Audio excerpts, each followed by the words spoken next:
Banyak orang di Indonesia pengen cepet kaya, tapi sayangnya banyak yang milih jalan yang salah. Ya ikut trading beresiko tinggi tanpa pengalaman, ngejar sinyal saham yang katanya pasti cuan, atau masuk investasi yang mereka sendiri nggak ngerti. Karena mikir siapa tahu hoki dan bisa cepet kaya. Padahal menurut buku The Millionaire Fast Lane, cepet kaya itu bukan soal nekat ambil resiko atau berharap keberuntungan. Cepet kaya itu datang dari kebiasaan kecil dan cara berpikir yang kamu ulang setiap harinya. Dan di video ini aku akan bahas 10 kebiasaan dan cara berpikir tersebut. Namaku Ninda, dulu aku lulus kuliah dengan IPK 2,9 dan jadi karyawan biasa, gajinya juga pas-pasan. Tapi setelah lebih dari 10 tahun kerja di luar negeri, belajar soal finansial, dan bangun income streams baru, hidupku pelan-pelan berubah. Yang pertama, berhenti hidup hanya dengan semoga dan mulai hidup dengan rencana. Nah, ini hal pertama yang buku ini tamparin ke aku adalah soal harapan. Banyak orang hidup tuh hanya pakai kata semoga. Semoga gaji naik, semoga bisnis lancar, semoga nanti hidup lebih enak. Nah, di Indonesia ini umum banget. Banyak orang kerja bertahun-tahun tanpa pernah benar-benar mikir apa sih yang sebenarnya lagi aku bangun. Misal ada yang 5 tahun kerja di tempat yang sama, tugas makin banyak,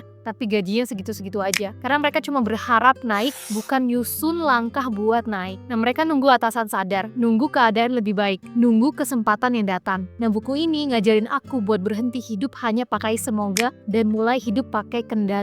Nah, sekecil apapun, ini tuh bukan berarti kita berhenti berdoa dan berharap, tapi kita pun juga harus punya rencana untuk mengendalikan hidup kita. Nah, jadi sekarang, setiap kali kamu bilang semoga, tanya ke diri sendiri, langkah kecil apa yang udah atau akan aku lakuin hari ini supaya hidupku maju sedikit. Nah, yang kedua, jangan selamanya menukar waktu dengan uang. Nah, hal kedua yang bikin aku mikir ini adalah soal kerja. Buku ini bukan anti kerja keras, justru kebalikannya. Tapi buku ini tuh nanya satu hal penting. Kerja yang kamu lakuin saat ini cuma buat dibayar untuk hari ini atau kamu lagi bangun sesuatu buat kedepannya. Karena kalau penghasilan kamu berhenti saat kamu berhenti kerja, itu bahaya banget. Contohnya kalau kamu lagi freelance, kamu sakit 1 minggu, pendapatan langsung nol. Tapi kalau kamu punya uang kecil lah, atau kamu punya produk, atau kamu mungkin punya konten, meskipun sederhana, besok tuh masih bisa jalan lagi. Dari sini aku mulai ubah kebiasaan. Aku sisihin waktu walaupun sedikit, bukan buat cari uang hari itu juga, tapi buat bangun sesuatu yang bisa kasih hasil di masa depan. Nah, kebiasaan yang ketiga, berhenti cuma jadi pembeli, mulai jadi pembuat. Nah, buku ini juga keras soal satu hal ini. Karena kita itu kebanyakan dilatih buat jadi konsumen. Polanya tuh hampir sama buat semua orang. Ya, gaji masuk, belanja,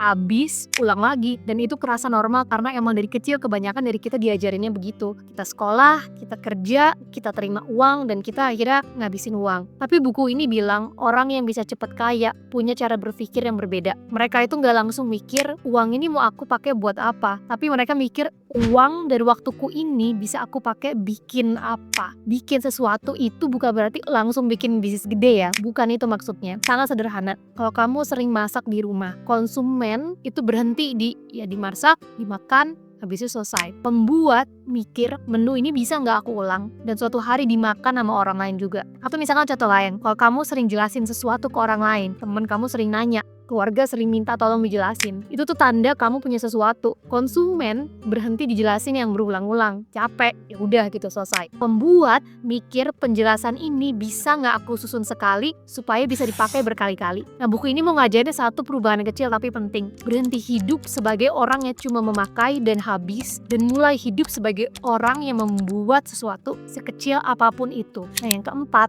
uang datang dari masalah yang kamu selesaikan. Nah, buku ini juga bilang sesuatu yang penting soal uang. Uang itu bukan tujuan. Uang itu efek samping dari menyelesaikan masalah orang. Semakin besar masalah yang kamu selesaikan, semakin besar uang yang datang. Nah, di Indonesia, kita bisa lihat ini sebenarnya tiap hari ya. Banyak ibu capek masak, akhirnya muncul frozen food yang homemade. Banyak orang bingung ngatur uang, muncul konten edukasi finansial. Banyak UMKM gak bisa ngedesain, muncul jasa desain dan play. Orang fast lane ini gak mulai dari aku tuh jago apa ya, tapi dari orang sering punya masalah apa ya. Nah, dari sini aku belajar daripada sibuk mikirin diri sendiri, lebih baik kita lebih merhatiin sekitar. Nah, yang kelima, jangan nunggu siap untuk mulai. Buku ini tuh juga bahas jebakan yang sering banget kita alami, nunggu siap. Nah, di Indonesia ini tuh sering kedengeran kayak misalkan nanti aja deh kalau modalnya udah cukup, nanti aja deh kalau udah pinter, nanti aja deh kalau waktunya pas. Nah ini juga contohnya lebih konkret. Kadang kita dengar orang mau jualan online tapi nunggu modal besar, mau bikin konten tapi nunggu beli kamera, mau mulai bisnis tapi nunggu waktu yang tepat. Nah, padahal siap itu datang setelah mulai, bukan sebelum. Nah kamu nggak belajar jualan dari mikir, tapi dari jualannya itu sendiri kan. Nah jadi sekarang aku tuh selalu pegang satu prinsip sederhana, mulai kecil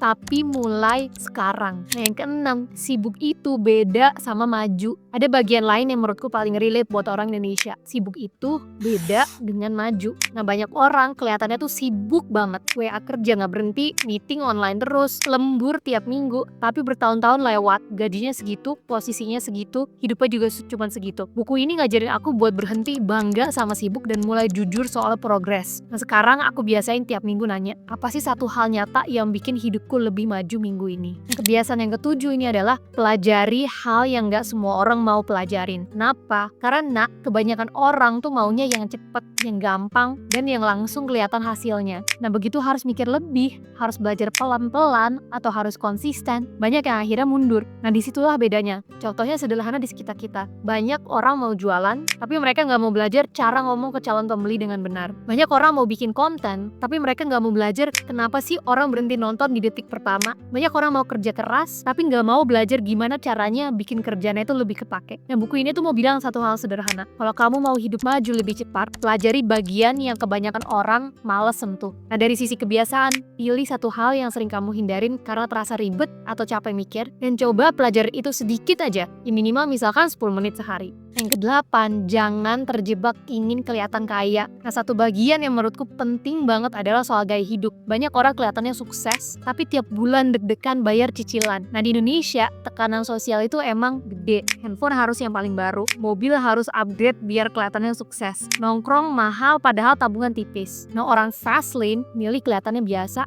tapi punya kendali. Dan itu jauh lebih tenang, jadi mulai sekarang tunda upgrade gaya hidup. Pindahkan uangmu ke aset, skill, atau bisnis kecil. Nah yang 9, pikirin dampak jangka panjang dari keputusan kamu. Buku ini juga ngajarin soal waktu. Orang slow lane mikir bulanan, dan orang fast lane mikirnya tahunan. Nah sekarang, setiap kali aku ambil keputusan besar, aku nanya cuma satu hal sederhana. Ini bikin hidupku lebih ringan 5 tahun lagi, atau justru malah jadi lebih berat? Nah yang ke-10, kekayaan adalah hasil memilih jalur hidup. Dan akhirnya buku ini nutup dengan satu pesan besar, yaitu hidup itu soal jalur. Ada jalur yang kelihatannya aman, tapi bikin kamu jalan di tempat. Ada juga jalur yang berat di awal, tapi pelan-pelan kasih kamu pilihan. Nah, fast lane ini bukan jalan pintas. Fast lane itu jalan sadar, jalan yang kamu pilih dengan sengaja, bukan karena ikut-ikutan. Nah, kerja lembur terus tapi tanpa arah, atau bangun bisnis kecil capek di awal tapi bisa berkembang besar. Atau belajar skill baru capek waktu dan tenaga, tapi bisa kepake terus ke depannya. Pilih satu jalur yang mau kamu bangun dan konsisten 1 tahun, bukan cuma 1 minggu. Nah, di awal tadi kita bahas satu hal yang sama. Banyak orang tuh pengen cepet kaya, tapi milih jalan spekulasi. Ya trading nekat lah, ikut sinyal cuan lah, berharap hoki lah. Nah, The Millionaire Fast Lane ini bilang itu bukan jalan cepet kaya, itu jalan cepet salah arah. Nah, fast lane itu bukan tentang mencari uang paling cepat hari ini, tapi tentang membangun kebiasaan yang bikin hidupmu bergerak lebih cepat dibandingkan orang lain. Nah, itulah kenapa cepet kaya di buku ini tuh bukan soal instan, tapi soal jalur hidup yang kamu pilih. Jadi, sekarang pilihannya jelas. Mau terus cari jalan pintas yang spekulatif, atau mulai membangun kebiasaan fast lane yang pelan-pelan tapi benar-benar membawa kamu ke depan. Nah tulis di komentar pelajaran mana yang paling kena buat kamu hari ini. Kalau kamu mau lanjut bangun kebiasaan yang bikin hidup kamu naik level, kamu bisa klik video berikutnya. Di situ aku bahas langkah-langkah kecil lain yang bisa kamu mulai hari ini juga.